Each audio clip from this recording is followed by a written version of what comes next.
함께 한 목소리 있습니다.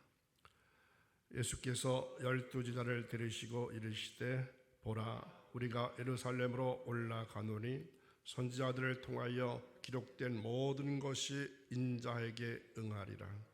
인자가 이방인들에게 넘겨져 실형을 당하고 능력을 당하고 침뱉음을 당하겠으며 그들은 채찍질하고 그를 죽일 것이나 그는 3일 만에 살아나리라 하시되 제자들이 이것을 하나도 깨닫지 못하였으니 그 말씀이 감추었으므로 그들이 그 이르신 바를 알지 못하였더라.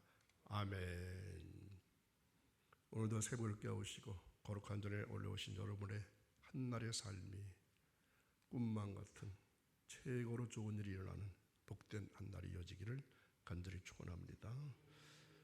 시편 91편 6절에 보니까 어두울 때 퍼지는 전염병과 밝을 때 닥쳐오는 재앙을 두려워하지 아니하리라, 이러한 말씀이 있습니다.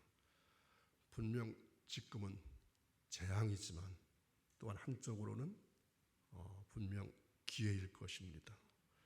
두렵게 생각하지 마시고 새벽에 나오신 여러분들이 기도와 간구와 도고와 그리고 부르짖는 기도를 하셔서 이 어려운 난국을 꼭 헤쳐나갈 수 있는 그러나 굳건한 믿음 갖게 해달라고 기도할 수 있기 바랍니다. 오늘 수요일이 바로 재의 수요일 이렇게 말합니다. 전통적으로 재의 수요일에는 특별한 예식을 가졌습니다. 이때 예배자의 이마에 이렇게 샤로 십자가 모양을 만들어주면서 이렇게 말합니다. 흙에서 왔으니 흙으로 돌아갈 것을 잊지 마십시오. 흙에서 왔으니 흙으로 돌아갈 것을 잊지 마십시오. 그러면서 십자가로 이마에 재 가지고 이 십자가를 그려줍니다. 여기서 재 또는 흙은 죽음을 상징합니다.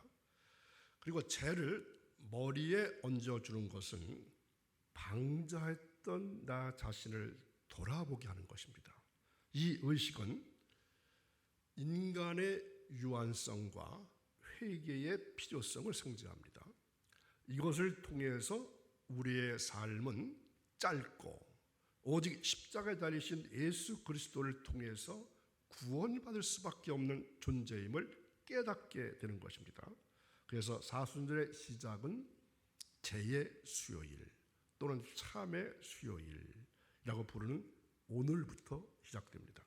그래서 사순절 시작제는 오늘 새벽에는 어제에 이어서 오늘 34절에 나오는 그 말씀이 감추어졌으므로 이러한 제목으로 어제에 이어서 말씀을 나눌까 합니다. 오늘 읽을 말씀은 예수님께서 부활하시기 전 부활하시기 40일 전부터 부활하신 날까지의 내용을 기록한 것입니다. 짧은 구절이었지만 부활하시기 40일 전부터 부활하신 날까지 내용을 기록한 것입니다. 이것을 325년 니케아 회의에서 사순절로 정했습니다. 이 니케아 회의라는 것은 325년 6월 19일 니케아, 현재는 터키의 이즈니크 황제의 별궁에서 열린 기독교의 공의회를 말합니다. 그래서 325년에 회의를 했다고 해서 325년 니케아 회의 이렇게 말합니다. 여기에서 부활절과 삼위일체 등이 논의되었고 바로 이 공의회에서 사순절이 정해졌습니다. 우리가 이 니케아 회의를 공의회를 주목해야 할 것이 있습니다.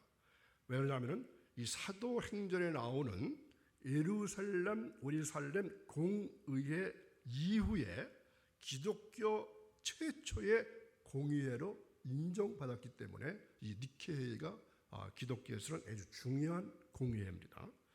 처음에는 예수님이 돌아가시고 부활하신 날을 앞에 두고 40시간만 금식하면서 옷을 찢고 몸부림을 치며 고행하면서 예수님이 십자가 지신 것을 기억하고 묵상하고 그리고 부활하신 것을 감격하고 감사하는 기도를 교회마다 가졌습니다.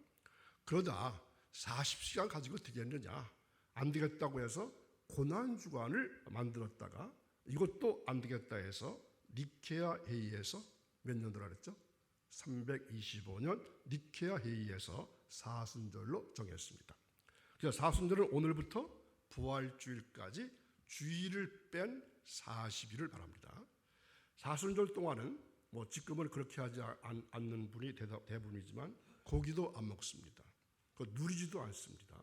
또 즐거운 생활도 거부하면서 무엇만 온전히 십자가를 체험하고 주님께서 나를 위해 돌아가신 것을 본받고 부활하신 승리를 체험하는 것이 바로 이 사순절 기간 동안입니다. 제가 어렸을 때는 이 천주교에서 자랐는데 이 사순절 기간 동안에 지금도 기억나는 것이 보통 날은 그냥 음식을 먹는다 치더라도 기름진 것을 먹지 않고 특별히 금요일 날만큼은 아침 금식을 하면서 이 사순절 기간 동안을 보냈던 그러한 기억이 납니다. 자, 이제부터 어제 말씀에서 이어집니다. 자, 예수님께서 이방인에게 넘겨져 가지고 무엇을 당하고 조롱을 당하고 또 실형을 당하고 또 하나 침뱉음을 당할 것을 말씀하셨습니다. 자, 그 말씀 32절 33절을 다시 보겠습니다. 인자가 이방인들에게 넘겨져 실형을 당하고 능욕을 당하고 침뱉음을 당하겠으며 그들은 채찍질하고 그를 죽일 것이나. 자, 여기서 예수님이 말씀하신 고난 4가지가 수동태로 기록되어 있는데 모두 다 애부로부터 당하는 것입니다. 그래서 모두 뭐가 붙었습니까? 당함이라는 말이 붙었죠. 자, 처음에 이방인에게 넘겨짐을 당함, 실형을 당함, 능욕을 당함, 침뱉음을 당함. 이것은 그리스도가 당하실 실형, 조롱, 능욕을 말합니다.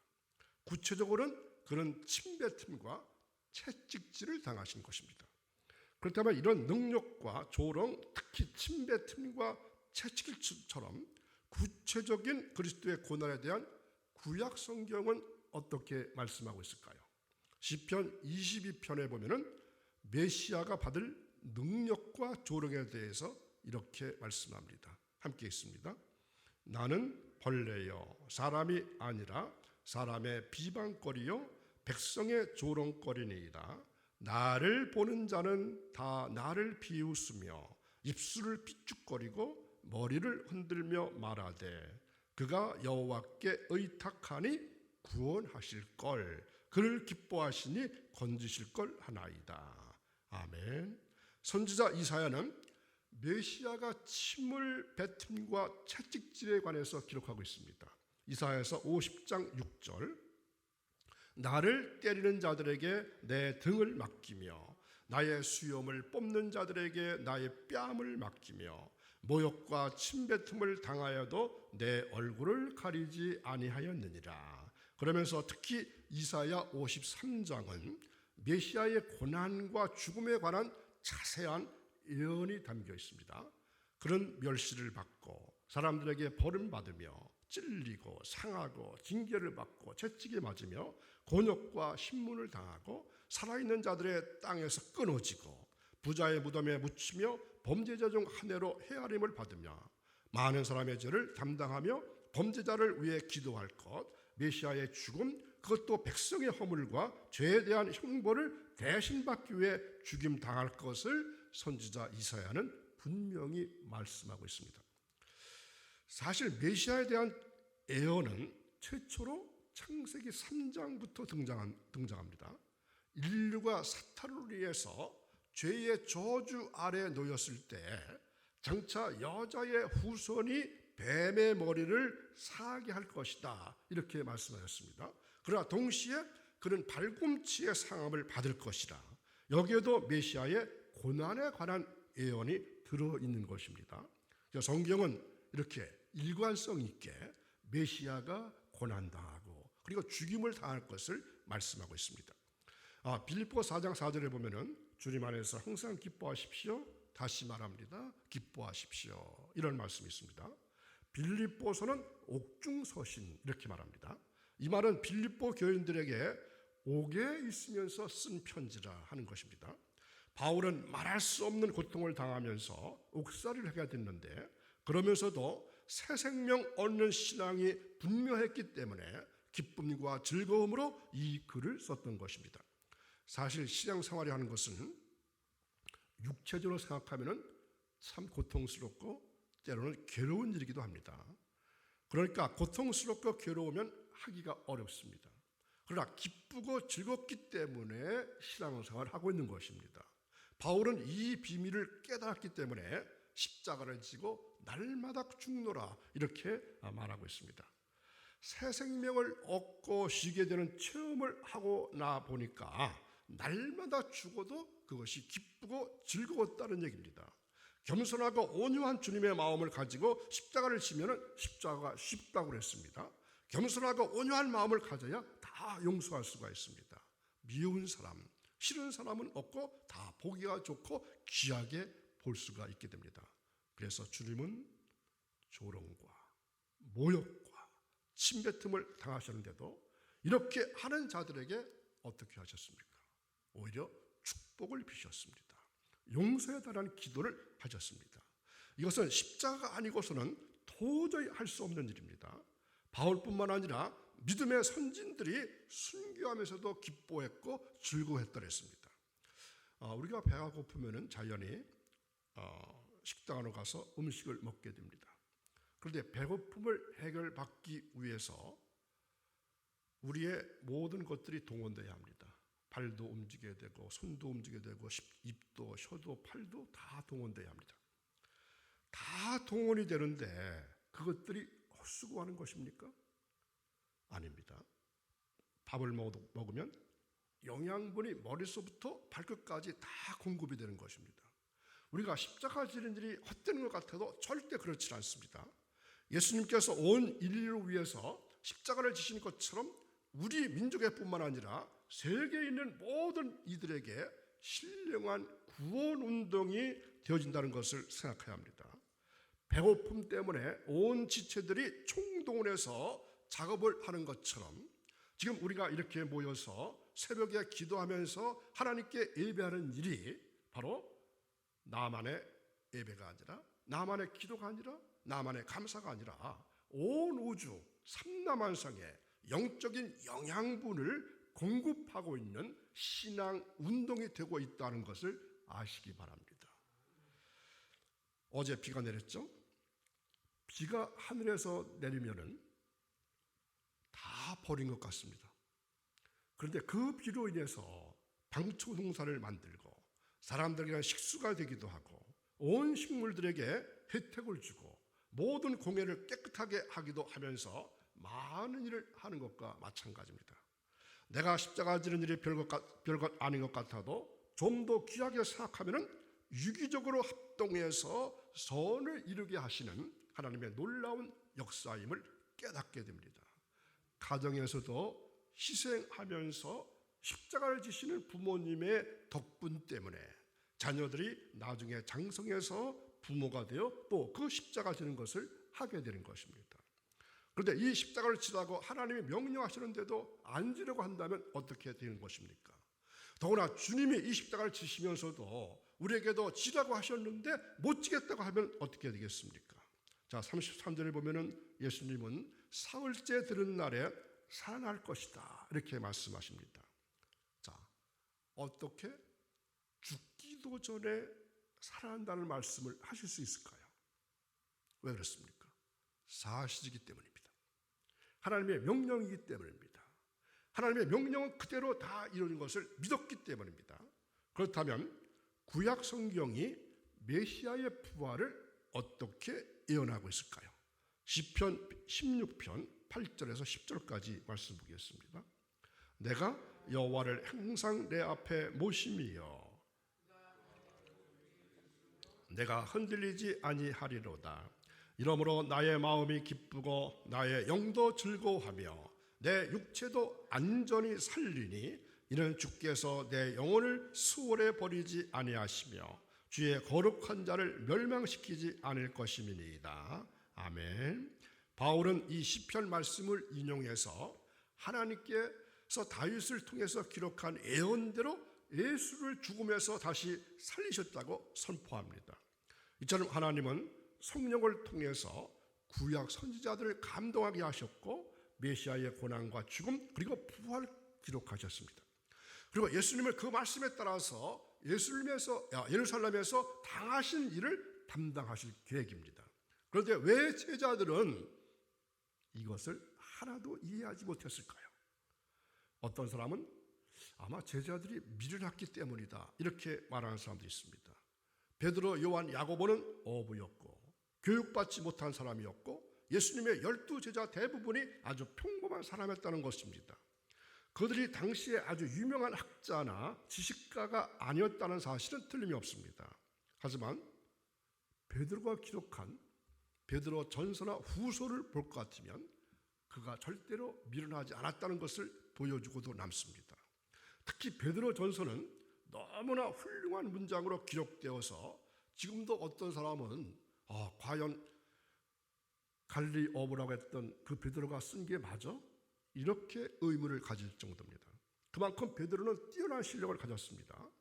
또한 당시 유대인 교육을 생각해보면 제자들은 적어도 구약 성경 전체를 이해하고 심지어 많은 부분을 암기할 정도로 구약 성경에 관한 충분한 지식을 가지고 있었을 것입니다. 그렇다면 왜 제자들은 예수님의 가르침, 특히 그분의 죽음과 부활에 대한 성경의 일관성 있는 가르침을 하나도 이해하지 못했다는 것입니까? 자, 34절을 다시 보겠습니다. 제자들이 이것을 하나도 깨닫지 못하였으니 그 말씀이 감추었으므로 그들이 그 이르신 바를 알지 못하였더라. 감추어졌다고 말씀합니다. 그들이 깨닫지 못한 이유는 예수님이 하신 말씀의 의미가 그들에게 감추었기 때문이라는 것입니다. 그래서 그들은 예수님이 하신 말씀을 하나도 이해하지 못하는 것입니다. 여기서 감추었다는 말은 두 가지로 해석될 수가 있습니다. 하나는 하나님께서 그들이 이해할 수 없도록 감추셨을 것이다 하는 말이고, 다른 하나들은 제자들이 가지고 있던 메시아에 대한 선입견과 기대가 너무나 강해서 예수님이 하신 말씀의 의미가 감춰졌다, 이러한 말입니다. 저는 두 가지 해석 모두 다 합당하다고 생각하지만 나중 것 두 번째가 오늘 말씀에서 조금 강조되고 있는 부분이라고 생각합니다. 왜냐하면 하나님의 도움이 없이는 하나님의 말씀을 이해할 수 없기 때문입니다. 성경의 말씀의 의미를 우리 마음에 밝히 조명해 주셔야만 우리는 그 말씀의 참 의미를 이해할 수 있기 때문입니다. 그래서 제자들은 이것을 깨닫지 못했다는 것입니다. 그런데 우리는 깨닫고 있지 않습니까? 어떻게 보면 제자들보다 훨씬 더 복받은 여러분들입니다. 그래서 예언의 말씀을 듣는 자와 읽는 자와 그리고 지키는 자가 복이 있다고 말씀하십니다. 이렇게 감추어진 것을 자꾸 드러내 보여주시는 것이 바로 교회입니다. 때로 우리가 이 제자들과 같지 않은가 생각해 보기도 합니다. 주님은 가장 낮고 천한 곳에 오셔서 많은 사람의 대속물로 자기를 내어주고 섬기러 오셨지만 우리는 주님께 섬김받고 높임받고 인정받는 것을 요구하고 있지는 않습니까? 주님이 우리를 대신해서 받으신 조롱과 모욕과 능욕, 침뱉음과 채찍으로 맞으신 죽고 부활하신 그 놀라운 은혜에 겸손한 마음과 섬김으로 삶으로 반응하고 있는지, 감사와 기쁨의 삶을 살고 있는지 되돌아볼 수 있는 이 아침 되시기 바랍니다. 우리가 주님께 구해하는 것은 주님처럼 섬기는 자로 살게 하옵소서, 주님처럼 감사하며 기뻐하며 살게 해달라는 것뿐입니다. 여러분들이 생각하실 때 이 교도소에서 가장 기뻐하는 자가 누구라고 생각하십니까? 아무리 교도소 시설이 좋다 할지라도 거기서 기뻐할 사람은 아무도 없을 것입니다. 보통 우리 생각에는 이 형을 3개월 받고 들어온 사람이 이제 나갈 일이 가까이 왔으므로 제일 기뻐할 것 같습니다. 그런데 그렇지 않습니다. 진짜 형무소에서 기뻐하는 사람은 사형수로 있다가 무기수로 감형된 사람이 제일 기뻐합니다. 언제 죽을지 몰라서 조마조마한 가슴을 안고 사형 집행날을 기다리며 사는 사람에게 사형 집행이 중지되고 비록 감옥이지만 종신토록 살 수 있다고 하는 무기수가 선고되면 너무나 기뻐서 소리 지르면서 돌아다닌다고 합니다. 나 이제 살게 됐어요. 나 이제 살게 되었어요. 이렇게 하면서 기뻐한다는 것입니다. 왜 그렇습니까? 생명이란 소중하기 때문에 그렇습니다.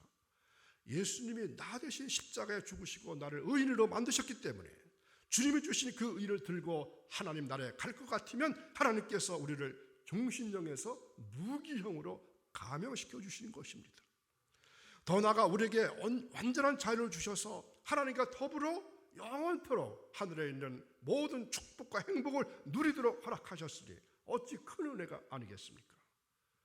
우리가 바로 이러한 은혜를 받은 사람들입니다.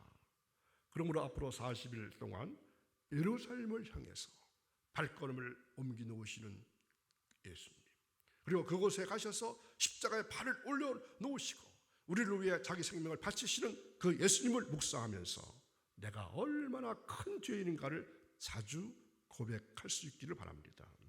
그리고 예수님께서 나에게 주신 이 놀라운 의의 은혜를 깊이 묵상하면서 주님께 내 마음을 드릴 수 있는 사순절 기간 되기를 바랍니다.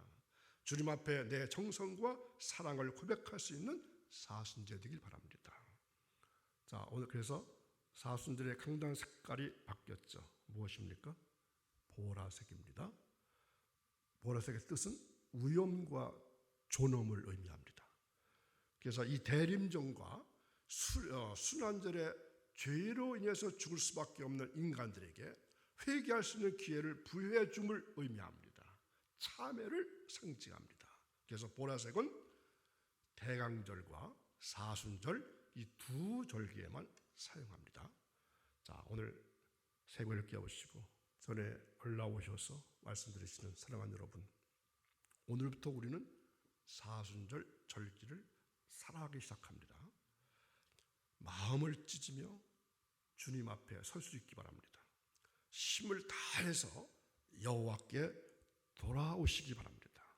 그래서 우리의 신앙이 더욱더 깊어지고 그리스도의 고난에 참여하는 귀한 절기가 될 수 있기 바랍니다. 하나님은 최고의 사랑으로, 최대의 은총으로, 최선의 길과 뜻으로, 또 가장 좋은 것으로 예정하시고 우리를 그쪽으로 인도하시는 분이십니다. 이러한 축복을 이 사순절 기간에 여러분 모두가 받으시기를 주님의 이름으로 축원합니다. 기도하겠습니다. 거룩하신 하나님 아버지, 사순절 기간 동안 절제하며 기도하며 보낼 수 있기를 간절히 원합니다. 자신을 돌아보게 하시고 참여할 수 있게 하시고 거룩을 회복하는 기간 되기를 원합니다. 하나님께서 준비하신 최고의 사랑, 최대의 은총, 최선의 길과 뜻에 애정된 삶을 살기 위해서 이 사순절 기간 동안 특히 경건 훈련에 최선을 다하게 하시고 남의 아픔까지도 되돌아볼 수 있는 그러한 절기가 될 수 있기를 간절히 원합니다. 하나님, 특별히 간구합니다. 코로나 바이러스로 인해서 각 교회 사역과 성도들의 신앙생활이 위축되지 않게 하시고 주어진 상황 속에서 최선을 다해서 하나님께 영광 올려드릴 수 있는 담대한 믿음을 허락해 주시기를 간절히 원하며 예수님의 이름으로 기도하옵나이다. 아멘.